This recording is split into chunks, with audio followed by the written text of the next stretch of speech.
കാര്യമൊക്കെ ശരി തന്നെ അമ്മ. പക്ഷെ എൻ്റെ ഒരു നിലയും വിലയും കൂടെ നോക്കണ്ടേ? ഞാൻ പറഞ്ഞോ കാശുള്ള വീട്ടിൽ എനിക്ക് കെട്ടിച്ചു വിടാന്? അവരുടെ സത്യസോടെ ഞാൻ നോക്കണ്ടേ? ഇങ്ങനെയുള്ള സ്ഥലങ്ങളിലൊക്കെ ഞാൻ കൊണ്ടുപോയി കഴിഞ്ഞാൽ എനിക്കല്ലേ നാണക്കേട്. ചുമ്മാതാണെങ്കിലും അവർ തമാശയായിട്ടെങ്കിലും ചോദിക്കത്തില്ലേ, ഇങ്ങനെയുള്ള സ്ഥലങ്ങളിലാണോ നിന്റെ ആൾക്കാർ താമസിക്കുന്നതെന്നൊക്കെ. പ്രത്യേകിച്ച് ഇവിടെ എൻ്റെ കൂടപ്പിറപ്പ്. അവിടെ വീട്ടിലൊക്കെ കൊണ്ടുപോകുന്ന പറഞ്ഞാലും എനിക്ക് ബുദ്ധിമുട്ടാണ് ഉമ്മ. ഇവിടത്തൊക്കെ എത്ര നാളുകൊണ്ട് ഞാൻ പറയവടി അവിടെ നിന്ന് നിങ്ങളൊരു വീടെടുത്ത് മാറും മാറും മാറും. അവളാണെങ്കിൽ മാറത്തുമില്ല. അവളും അവിടെ തന്നെ അഴുക്കും ചാലുകളൊക്കെ ഇട്ടും അവൾക്കും ശീലം തന്നെ. ഇപ്പം തന്നെ കോലം തന്നെ കണ്ടില്ലേ, വീറും വൃത്തിയുണ്ട് ഇവക്ക്.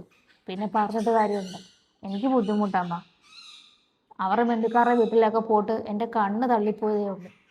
എന്തുമാതിരി വീടും പരിസരമൊക്കെ അവരെ കാണാൻ തന്നെ. നമ്മുടെ ഏതെങ്കിലും ബന്ധുക്കാർക്കുണ്ടോ ഇതേപോലത്തതൊക്കെ?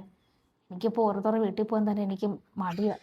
ഞാൻ എന്തെങ്കിലുമൊക്കെ ഒഴിവേട് പറഞ്ഞാൽ ഞാൻ പറഞ്ഞു, പിന്നെയല്ലേ ഇനി ഇവിടെ ഇതിലോട്ട് പോകുന്നത്.